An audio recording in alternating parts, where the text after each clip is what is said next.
Plongeons ensemble dans les profondeurs inquiétantes du parc national Kruger, où la réalité se confond avec le cauchemar dans 5 récits de terreur authentique. Des disparitions soudaines aux rencontres effrayantes avec des bêtes sauvages, ces histoires vous saisiront de peur. Préparez-vous à être captivés alors que nous dévoilons les vérités troublantes derrière certains des incidents les plus tragiques du parc national Kruger. Le 5 juin 2019, la tragédie a frappé à 20 heures dans le parc national Kruger, connu pour sa beauté sauvage. Courtney N. Timan, un petit garçon de 2 ans rempli de rire et de curiosité, s'est retrouvé pris dans un cauchemar qui hanterait sa famille et le parc pendant des années. Le père de Courtney, Isaiah Timan, était un homme travailleur, passant ses journées comme opérateur d'eau dans l'immense étendue du parc. Sa femme, Sébille, amenait souvent leur fils lui rendre visite, transformant leur simple cottage en un havre d'amour et de rire au milieu du terrain accidenté. Le jour de la tragédie, Isaiah est rentré du travail, impatient de passer du temps avec sa famille. Toujours l'esprit aventureux, Courtney suivait les pas de son père, sa petite main serrant un camion jouet, alors qu'il explorait le monde qui l'entourait. Alors que la soirée tombait, Isaiah s'installait dans la routine de la vie familiale, ignorant le danger qui se profilait juste au-delà de la sécurité de son seuil. Courtney, attiré par l'attrait de la nature sauvage, est sorti dans la nuit, sa curiosité innocente le menant dans un monde de danger. Soudain, la soirée a été brisée par les cris d'une mère, résonnant dans l'obscurité comme un appel à l'aide. Isaiah s'est précipité dehors, le cœur battant de terreur pour découvrir ses pires craintes réalisées. Dans les griffes d'un léopard se trouvait son fils bien-aimé, ses appels à l'aide étouffés par le rugissement du prédateur. Le léopard mordit le cou et le corps de Courtney à plusieurs reprises, ses cris et ses hurlements devenant de plus en plus forts alors qu'il sentait la douleur traverser son petit corps. Isaiah a agi dans une terreur pure, son instinct criant de protéger son enfant à tout prix. Avec un courage né du désespoir, il a affronté le léopard, ses mains tremblantes en luttant pour libérer son fils des mâchoires de la mort. Alors que la lutte faisait rage, Sébille s'est jointe à la mêlée, ses cris se mêlant à ceux d'Isaiah alors qu'ils se battaient bec et ongles pour sauver leur précieux fils.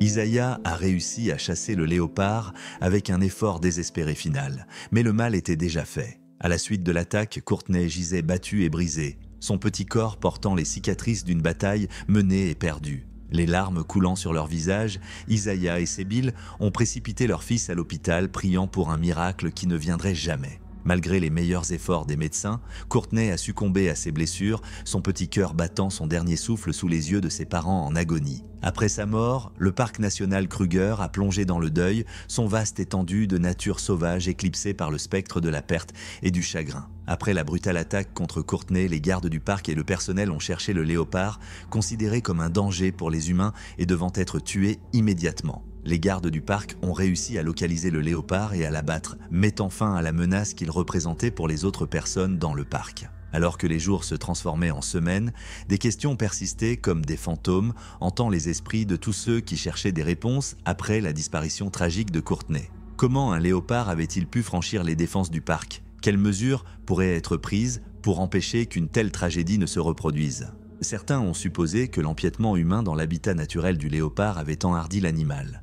D'autres, en revanche, ont souligné les risques inhérents à la vie et au travail à proximité de prédateurs sauvages. Au-delà de la tragédie de la mort de Courtney se trouve l'histoire d'une vie jeune et vibrante, coupée court par les caprices impitoyables de la nature. Courtney n'était pas seulement une victime.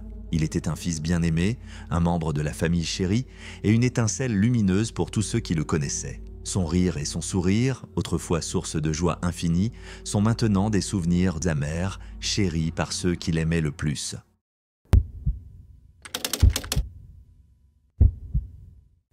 En 2014, une belle soirée s'annonçait au Skukuza Golf Course, situé dans l'immensité du parc national Kruger. Jacques Van der Sant, un homme de 29 ans ayant un amour profond pour la nature, était revenu dans le parc de son enfance pour rendre visite à ses parents qui y travaillaient. Alors que Jacques et un ami jouaient au golf, leur rire résonnait à travers l'étendue verdoyante. Jacques n'était pas étranger à l'aventure. Ayant grandi dans la beauté du parc national Kruger, il avait développé une profonde appréciation pour les merveilles de la nature. Ses parents, Schalk et Loretta Van der Sant, avaient consacré leur vie à la préservation du parc, inculquant à Jacques un profond respect pour la nature qui l'entourait. Jacques et son ami jouaient au golf jusqu'à ce qu'il soit temps de récupérer des balles de golf dans le lac Panic pour continuer leur partie. Bien qu'il y ait des avertissements, Jacques et son ami devinrent curieux de savoir combien de balles de golf ils pouvaient récupérer dans le lac. Ignorant les avertissements contre la baignade dans les barrages et les rivières du parc, il s'est aventuré dans les bas-fonds, suivi de son ami. Peut-être la nostalgie de sa jeunesse ou l'excitation du moment l'ont-ils poussé à entrer dans l'eau, inconscient des dangers qui se cachaient sous la surface. Pendant ce temps, à l'insu de Jacques, un prédateur rôdait dans les profondeurs du lac Panique. En un instant, la tranquillité de la soirée a été brisée alors que le crocodile a surgi, ses mâchoires puissantes se refermant sur la poitrine de Jacques avec une force écrasante. L'attaque fut rapide et impitoyable, entraînant Jacques sous la surface dans un tourbillon d'eau agité. Paralysé par le choc, son ami ne put qu'assister, horrifié, à la disparition de Jacques dans les profondeurs boueuses. L'air de la nuit a été déchiré par les cris frénétiques du compagnon de Jacques, le son résonnant dans le calme du parc. Rapidement informés de la tragédie en cours, les rangers sont intervenus, leurs projecteurs perçant l'obscurité alors qu'ils fouillaient les eaux à la recherche de Jacques. Ils ont exploré les profondeurs pendant des heures, le cœur lourd d'appréhension à mesure que les minutes s'écoulaient. Enfin, une lueur d'espoir est apparue. La silhouette du crocodile, sa victime piégée dans son étreinte mortelle. Avec détermination, les rangers ont visé, leurs fusils résonnant alors qu'ils cherchaient à libérer Jacques des mâchoires de la mort. Alors que le corps sans vie de la créature refaisait surface, l'étendue totale de la tragédie devenait évidente. Autrefois plein de vie et de vitalité, Jacques Van der Sant était devenu une autre victime de la nature impitoyable.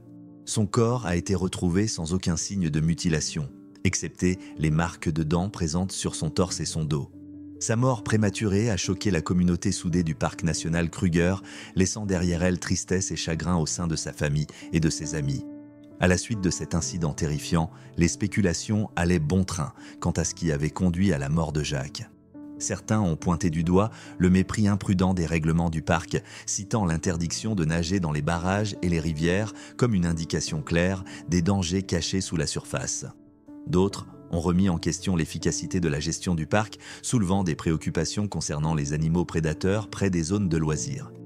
Et si Jacques avait tenu compte des avertissements contre la baignade dans les barrages et rivières du parc, choisissant de profiter du terrain de golf à une distance sûre plutôt que de s'aventurer dans les eaux sombres et dangereuses, aurions-nous pu éviter cette tragédie terrifiante et dévastatrice qui a marqué tous ceux qui l'ont connue ?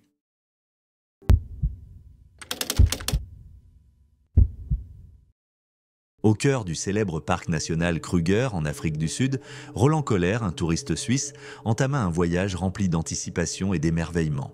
C'était une matinée fraîche de novembre 2019 lorsque Kohler, médecin anthroposophique dévoué, et sa femme partirent pour une aventure en safari à travers l'immense étendue sauvage du parc. Roland Kohler, un homme d'intellect et de curiosité, avait consacré sa vie à la poursuite de la connaissance et de la guérison. En tant que médecin anthroposophique, il adoptait une approche holistique de la médecine, considérant chaque patient comme un ensemble complexe d'esprit, de corps et d'âme. Sa nature compatissante le rendait cher à tous ceux qui croisaient son chemin et sa soif d'aventure l'attira vers la beauté du parc national Kruger. Avec le soleil commençant à peine à se lever à l'horizon, le couple naviguait sur les routes sinueuses entre les camps de Mopani et Chingwedzi, le cœur rempli d'excitation à l'idée de rencontrer la majestueuse faune du parc. Ils ignoraient que leur aventure allait bientôt prendre une tournure tragique.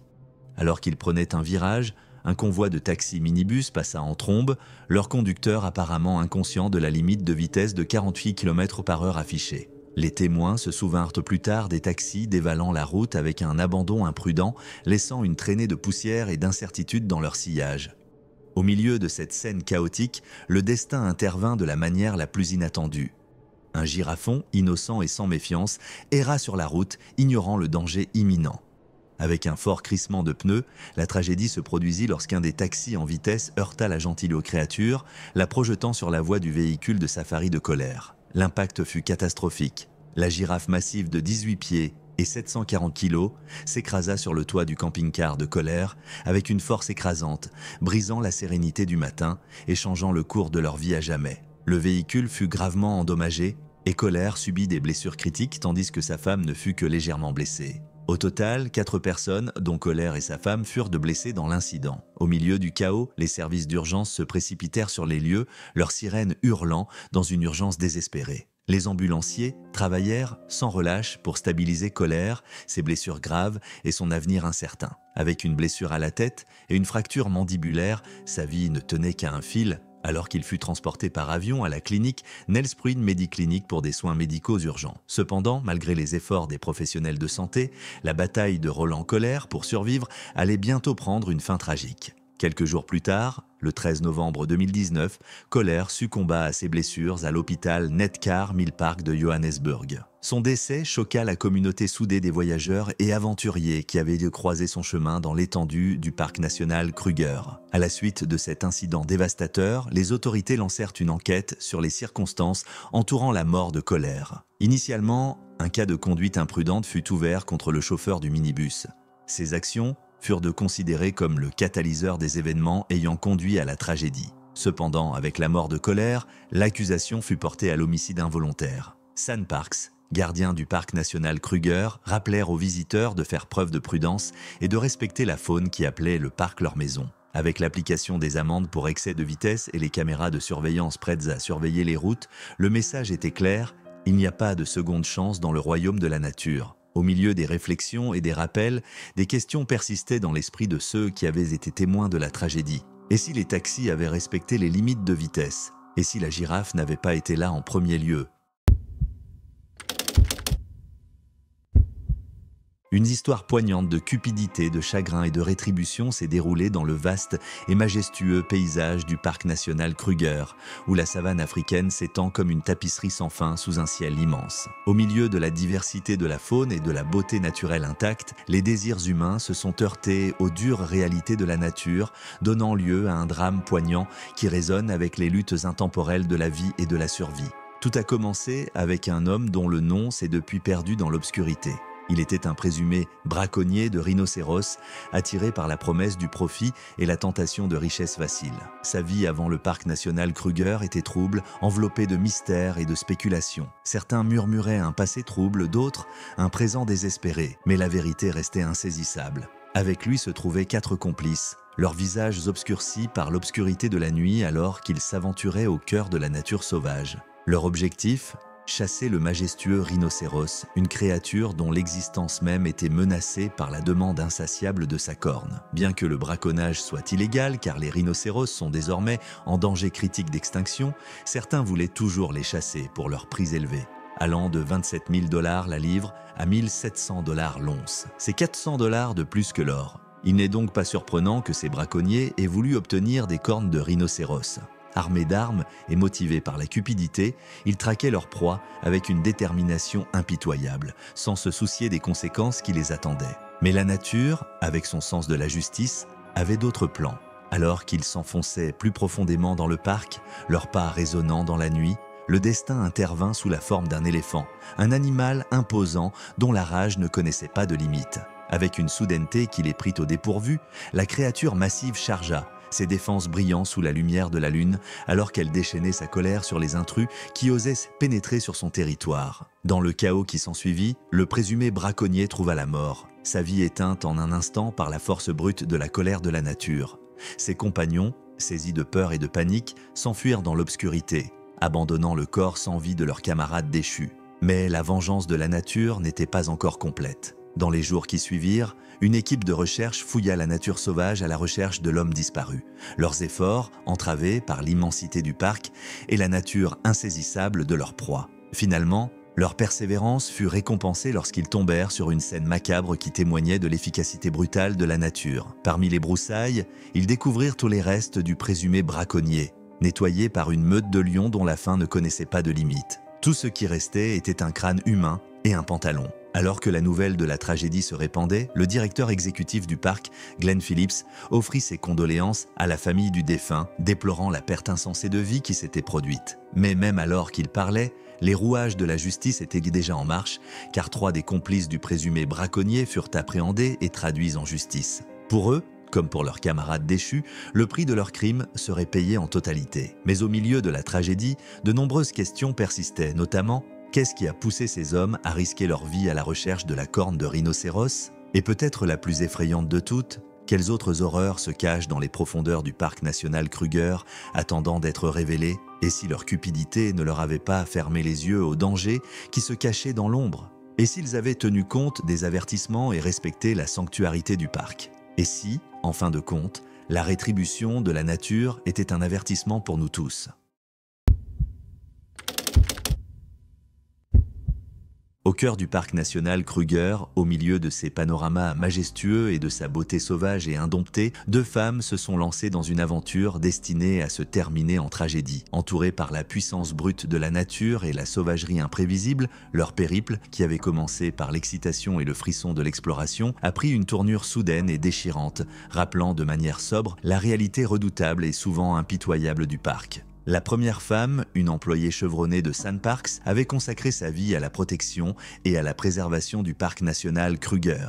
Née et élevée dans un petit village en bordure du parc, son amour pour la nature sauvage lui avait été inculqué dès son plus jeune âge. Enfant, elle passait des heures à explorer le Bushveld, sa curiosité éveillée par les merveilles cachées parmi les broussailles épineuses. Cette profonde connexion avec la terre l'a attirée vers une carrière dans la conservation, où elle pouvait travailler sans relâche pour s'assurer que les générations futures héritent d'un monde regorgeant de vie. La seconde femme, une nouvelle employée de Sandparks, avait rêvé de fuir la jungle de béton pour les grands espaces de la brousse africaine. Ce désir d'aventure l'a conduite au parc national Kruger, où elle espérait s'immerger dans la beauté de la nature et faire une différence dans le monde. Le destin a voulu que les chemins de ces deux femmes se croisent un jour fatidique dans la section de Mouille Place du parc, près du camp de Mopani. Chargées d'une mission de routine pour récolter des chenilles de Mopane, elles s'enfoncèrent dans la nature sauvage avec détermination.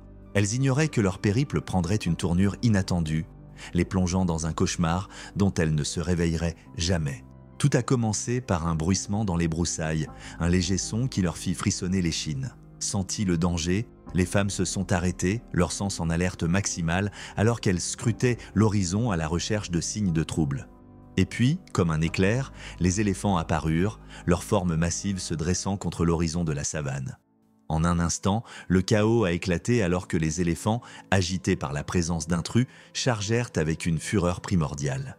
Les femmes, prises au dépourvu par l'assaut soudain, ont couru pour se mettre à l'abri, leur cœur battant dans leur poitrine comme le tonnerre lointain. Mais pour l'une d'entre elles, l'évasion n'était pas possible. D'un mouvement rapide et brutal, la défense de l'éléphant perça sa chair, traçant un chemin de destruction de son bas du dos à sa poitrine. L'air était rempli des sons de son agonie alors qu'elle tombait au sol, son sang teintant la terre sous elle. À côté d'elle, l'autre femme luttait pour sa vie, son corps brisé et meurtri par l'assaut implacable de la fureur de la nature. Guidée par des rangers armés à travers les buissons denses et indomptés du parc national Kruger, une équipe de paramédics se battait contre le temps, naviguant sur le terrain accidenté avec désespoir pour atteindre les lieux de l'accident. Malgré leurs efforts incessants et l'urgence de leur mission, ils arrivèrent trop tard pour l'une des femmes. Elle gisait immobile sur le sol, sa vie tragiquement interrompue en un instant par des forces puissantes échappant à tout contrôle. L'atmosphère sombre rappelait la force impitoyable de la nature et la fine frontière entre la vie et la mort dans la nature sauvage. Comment le résultat aurait-il pu changer si les femmes avaient choisi un itinéraire différent à travers le parc? Des interventions d'urgence plus rapides ou plus efficaces auraient-elles pu empêcher cette fin tragique? Y avait-il des signes avant-coureurs négligés qui auraient pu les alerter du danger imminent? Comment leurs préparatifs ou leur absence ont-ils influencé leur sort dans la nature imprévisible du parc national Kruger?